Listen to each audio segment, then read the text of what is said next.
Contrary to stereotype, they are very egalitarian, judging each person on their own terms, case by case. They want to help individuals actuate their fullest potential. People are awful, but you're great, they say, for instance. I perceive something is wrong. I've got solid advice for that. They are very particular about how things measure up. This is a combination of extroverted thinking being insistent and direct about things and getting things done versus introverted sensation also being very insistent on its personal traditions and experiences for what works and what doesn't. If the ESTJ has placed a wanted poster up in their brain for a particular thing, then you better believe SI will see it. Like the ISTJ, there isn't a lot of attention given to the ESTJ's sense of humor, perhaps because most people actively dissociate humor from being businesslike. But they join the two, the ESTJ joins the two in a happy unity, employing a very extroverted, intuitive kind of humor that parodies, flips things on their head, is silly, but especially in ESTJ's case can be exceptionally cutting, intentionally shocking, and brilliantly ironical. In this way, they can appear as a warped mirror image of the ISTP, sort of in a similar way that the INFJ mirrors the ENFP in weird ways. The ESTJ mirrors the ISTP with their penchant for black humor. At least that's what I've seen. When it comes to expressing introverted internal feelings, they are very all or nothing, generally. They either don't act according to those feelings at all, or they open up the floodgates to it totally. If combined with an excursion in extroverted intuition, they can sometimes become a sort of parody of the INFP, gushing over New Age mysticism or fringe ideas and lifestyles. That's at least some of the examples that have been given to me. They want the mystical, for lack of a better word, and they wish they were more in contact with it, but they are so careful to not be taken in by any kind of BS, so it only comes in almost indulgent spikes when they do it. When they get into the right mood, they become very jolly and rich in puns, jokes, and sarcasm. I've seen this again and again. They have a very NFP sense of humor, fascinated with language, with linguistic tricks. Extroverted intuition has a love of exploration and discovery and creativity as long as it is in the right bounds. There is a myth that the ESTJ is born disciplined and born listening to popular authorities. This is not true. Any discipline or appreciation for authority is always learned over time, but once it is learned, they are quite adamant about it because it's how they sift through all of the nonsense they perceive in the world. They are adamant about what they have determined is authoritative, what they feel has proved itself to them in trusted ways. Thus, it feels like they are referencing the entire world's history when they argue, because that is the entire world's history from their point of view. They are rather proud of their SI reality, especially insofar as it defies the way most of the world does things. Introverted intuition struts about with their NI visions and insights that all of the dumb people just don't take the time or the effort to see. SI, on the other hand, struts about with its concrete wisdom that all the dumb people ignore or don't have the inner strength to follow or the focus to see. They can delight in the brutality. The ESTJ, I think, can sometimes delight in the brutality of their SI wisdom, just as, say, Nietzsche delighted in the brutality of his NI insights. And the ESTJ can be quite biting when their SI wisdom is ignored or not comprehended, but then comes back to prove itself later. The image I will suggest here is of a successful business magnate who built their empire up from scratch, from ground zero. They are experienced, they know what works, and they aren't afraid to say so. In fact, they want to say so, because hardly had they reached a pinnacle of fortune and relative fame than they took a second look at the world around them and realized that the city around them was falling apart due to a whole lot of what they perceived as foolishness. And the magnate takes on the project of educating the public in their wisdom, so as to curb the progressing decay in society. And their wisdom is invariably quite practical and focuses mostly on scrupulosity with one's time and resources. It's very kind of a disciplining measure.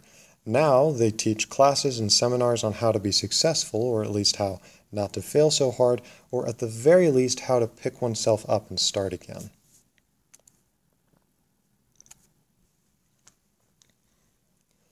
In order to understand the ESTJ, it is necessary to understand a few things about the function axes. The ESTJ falls along the TEFI axis.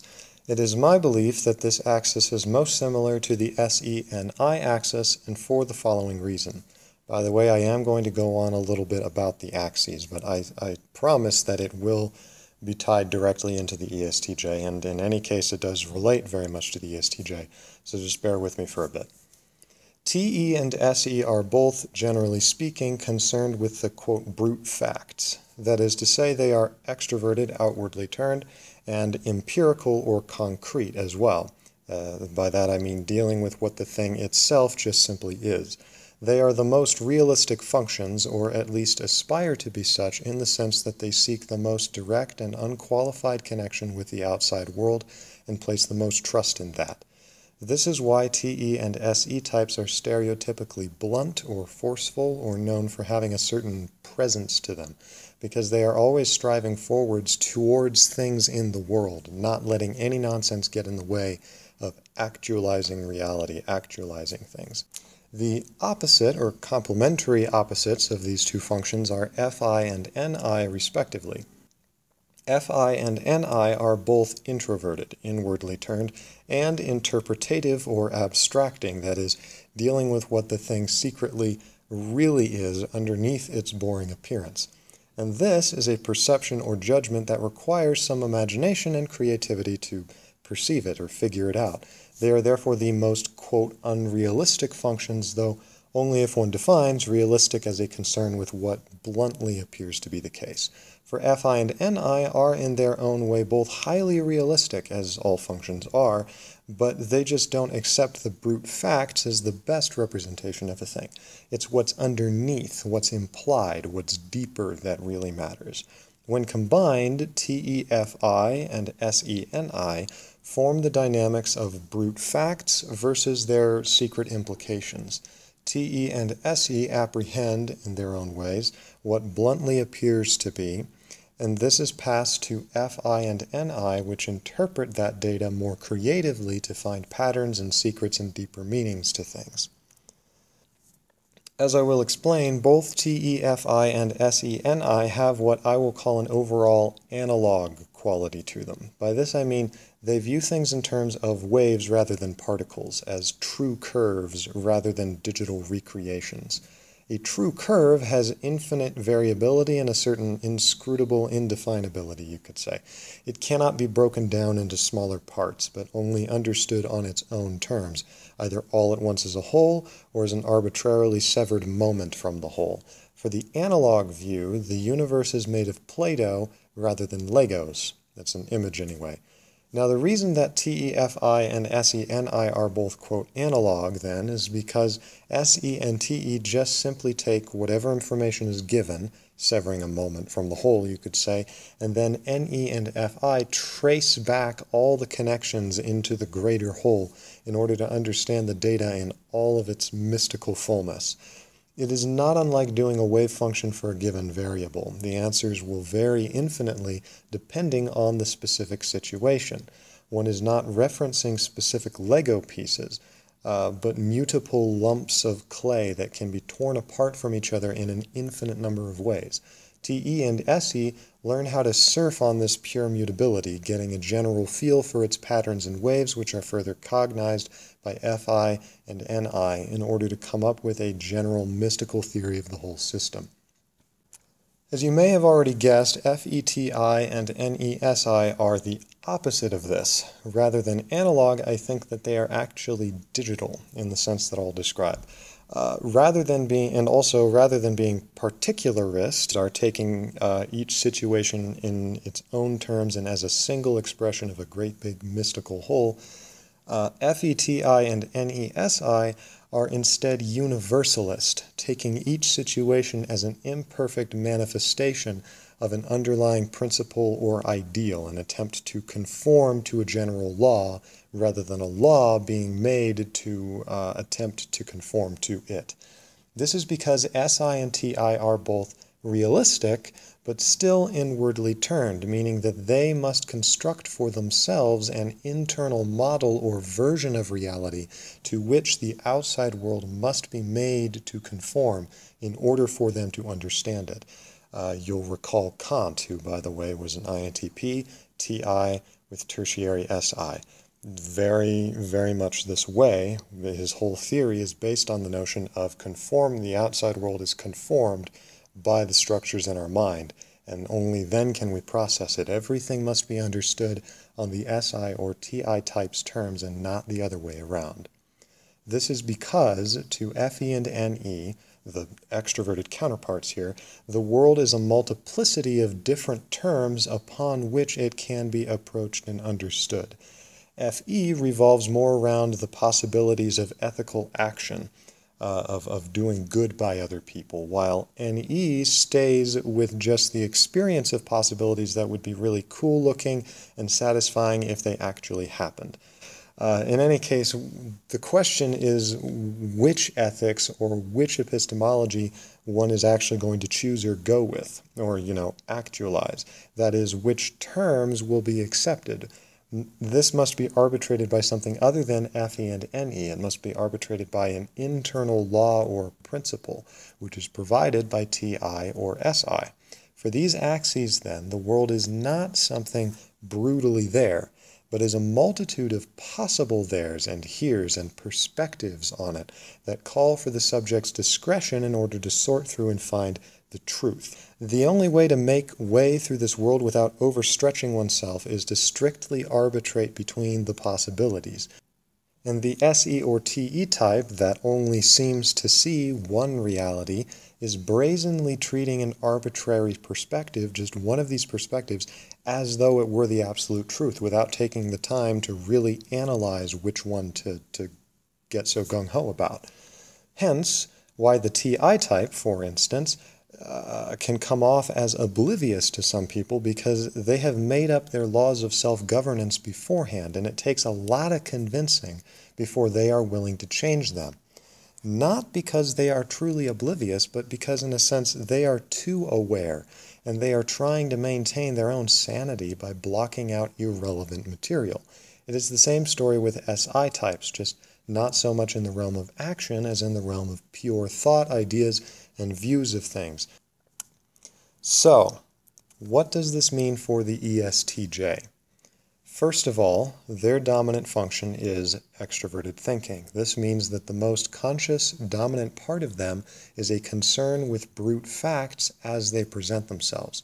It takes these brute facts on their own terms and goes from there, treating the universe as a big mutable whole that must be played at its own game, rather than made to conform to one's own game. Thus, the ESTJ is one who deals with things on those things' own given terms, and does so very directly, bluntly, and seemingly without any truly consistent system. I'll get to SI in a moment, but as far as TE goes, there is no system. There are systems, plural, and these are all subject to change insofar as new data comes in to overthrow them. The idea of coming up with a universal principle to govern every case seems utterly futile to TE, because the universe is not something that principle can perfectly describe. The universe kind of just does its own thing. The universe will do what it wants to do, and you're kind of just along for the ride in a sense.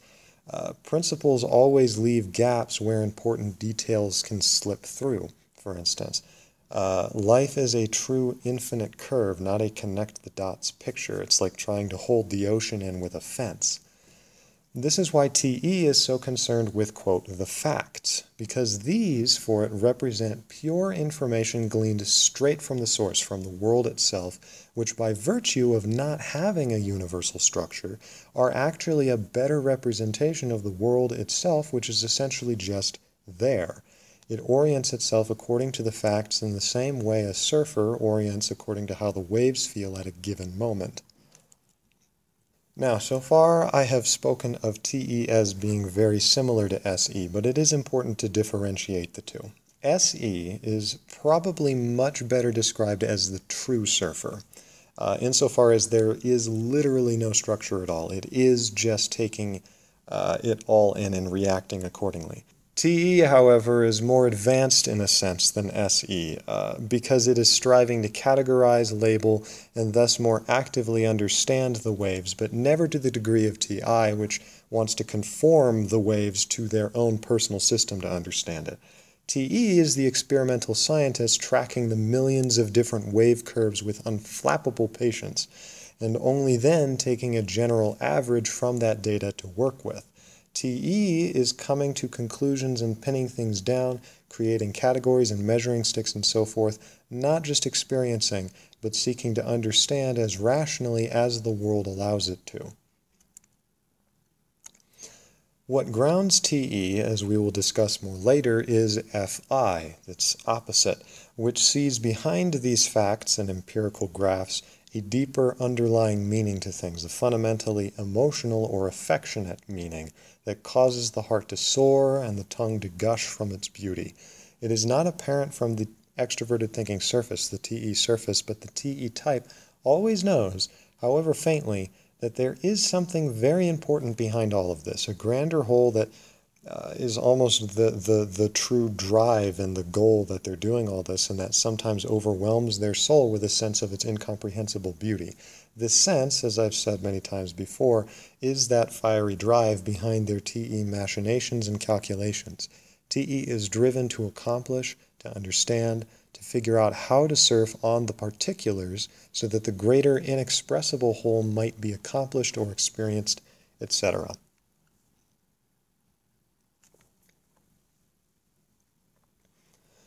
So far, what's been said could apply to both the ESTJ and the ENTJ, because I've only talked mainly about TE.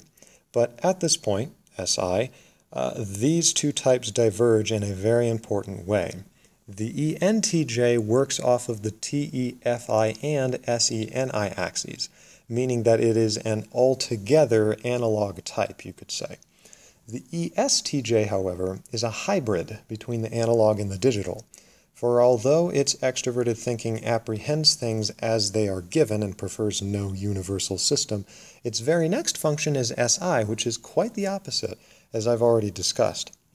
SI is what you could say a personal reality function, that is to say, it does not take the world on its own terms, but on the terms of the SI subject. It does not perceive what the world tells it to perceive, it perceives what it has decided is most important to perceive, and in this way can appear quite detail-oriented, not because it is noticing every detail. That's actually, I believe, what an SE type technically is doing, seeing every single detail at once. But SI is adept at seeing the details it has determined to matter, which to an outside observer may appear either superhuman or insufferable depending on whether the detail matters to them as well. An SE type, on the other hand, precisely because it sees every detail, is never seen as detail-oriented because it can't consistently pick out details, because it sees how everything varies from everything else from moment to moment. But SI is the opposite. It sees how things are similar from moment to moment, and this is because it posits an underlying experience of reality, an underlying concreteness, an underlying notion of what things look like, which is only experienced indirectly, and then by slowing down and taking things in and letting certain things present themselves more clearly than others, depending on how the ESTJ's SI has evolved to filter things, what it has decided is important to notice. Is because if it didn't pick something, then it would go insane from NE pointing out the millions of things that want to be important to the ESTJ. It has to put its foot down somewhere and say, this is how the universe is, this is how it's proven itself to be for me, and I will hold to this perception of it because I don't want to be duped by the next shiny thing that passes by. Thus, there is a very intriguing dichotomy within the ESTJ. On the one hand, their TE is very direct, taking in everything at once and on its own terms, refusing to adhere to a universal system, but in the moment doing what works and yields results for them.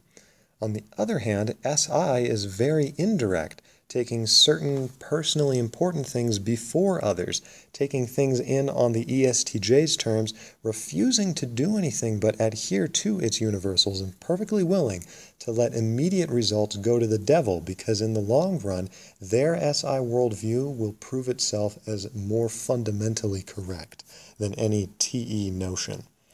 There is a conflict, then, between getting immediate results while staying true to one's personal values and experiences, between doing what works right now versus doing what's right no matter what. This produces a dynamic peculiar to the STJ types, and particularly to the ESTJ, that is only vaguely reflected in their stereotype as sort of this old-fashioned disciplinarian. That is, what I think is a much better representation of the ESTJ is this person who is striding forwards with intimidating force to accomplish what they have determined over a long period of time is right and good by hard-earned experience. Someone who has both an internal drive to accomplish as well as a strong sense of what works in the long run. This is a railroad layer, an architect, a bridge builder, etc., the energetic creator of what they personally know works, regardless of what the world tells them otherwise. I have mentioned similarities between FE and NE in the context of the FETI and NESI axes. Mainly, I've emphasized how NE does not see the world directly as brute facts, but rather as a multiplicity of possibilities, of possible connections and implications.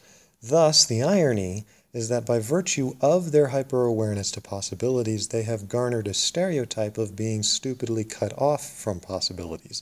But in reality, they are so attuned to possibilities in the sense that the only way for them to operate in the world is to put their foot down via SI and say, this is the actual way things are as determined by my past experiences. The dichotomy between SI and NE is between a personal actualization of a highly variable reality. Now, for FE, going back to that axis, the variable is a matter of judgment. There is a multiplicity of feeling tones, possible goodnesses or goods that could be contributed to the world. It is the same with NE, except without such a clear evaluation of the things. FE actually feels the world and its suffering impinging on them from the outside, like dozens of little children all trying to get you to do something different. That's at least how it is for me. For NE, it's not little children, but internet pop-ups, if you will, promising not things of feeling value, but things of great informational or experiential content. Things that call to be tried out for the first time to see if it works or how it works, and every moment that it is not tried out constitutes wasted time on the earth. The ESTJ deals with this by setting forth personal rules, regulations, laws, or so forth, so that they do not feel their time is being wasted. They cut their losses, as it were. They are not ones to mess around too long with a new idea because it's just one of 75 that came onto their desk that morning. They have to sift through so much material.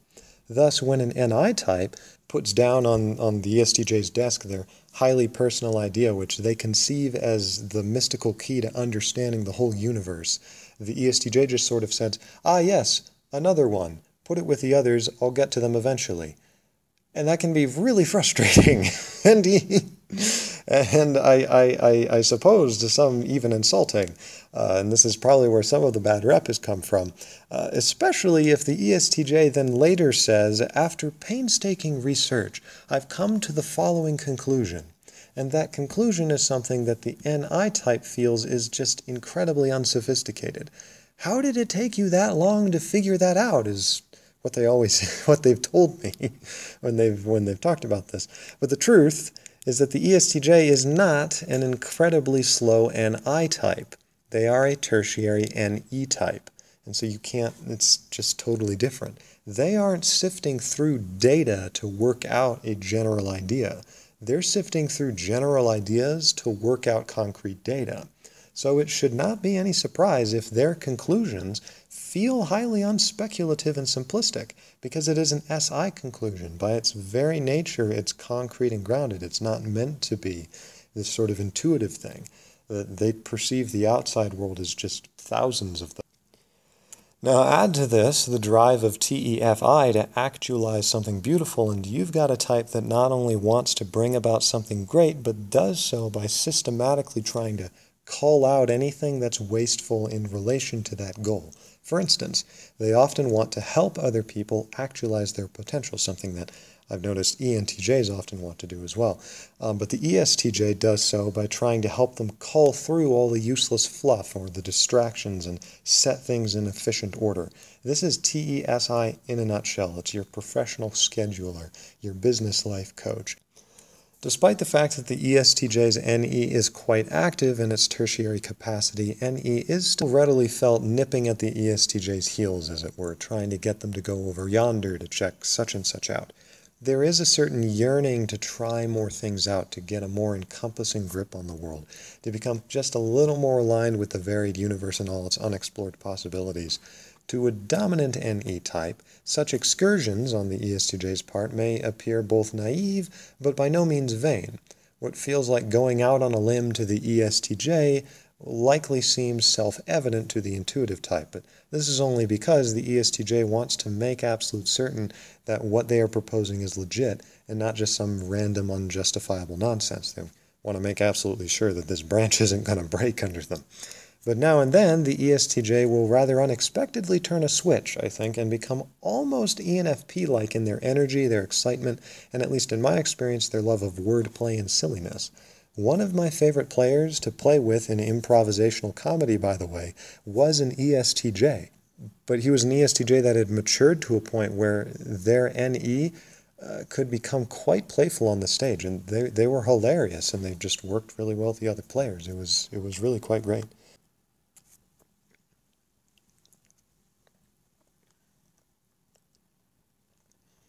I mentioned earlier how Fi serves as the motivator or the core drive behind TE. I mean this in the same way that Ni interacts with Se. Ni searches for the secret, deeper meaning behind all of Se's brute facts. It provides the sense of deeper purpose, the sense of weightiness to the universe, the sense of portent, or what have you. It is the same with TE and Fi, except even more intense, because instead of pure information, it is actual conclusions and judgments here. The point is that the ESTJ, like the ENTJ, has a gooey and warm core to them, but they simply struggle to get in touch with it in a satisfying way. Feelings tend to be rather all or nothing with them, in a way that can be jarring to people who are used to the ESTJ's more business-like side, or even in some cases just the humorous NE side. The Fi comes out almost like an ecstasy of emotion. I don't know for sure if that's how the ESTJ experiences it, but that's definitely what it looks like. Suddenly they are in touch with a greater whole, a greater meaning to things which overwhelms them. I've heard many stories and seen for myself the pragmatic, no-nonsense ESTJ you've come to meet rather unexpectedly and without seeming to realize it as odd, just breaking into tears at a family gathering or at someone's departure or the death of a loved one and become extraordinarily touchy-feely and molten-hearted. If the ESTJ ever seems harsh, which I don't think is nearly as common as some people think, by the way, but yeah, it certainly is there, it is because they are so driven by a do-or-die sense of portent, I think. It's probably not there all the time and is usually unconscious, but when it comes out, it can be startlingly beautiful. One suddenly realizes that this person is hard because they care so much and not because they don't care at all, as I think some people have implied. Their feeling is introverted, and it is more important that it successfully motivate right action than that it be perfectly expressed outwards towards the world.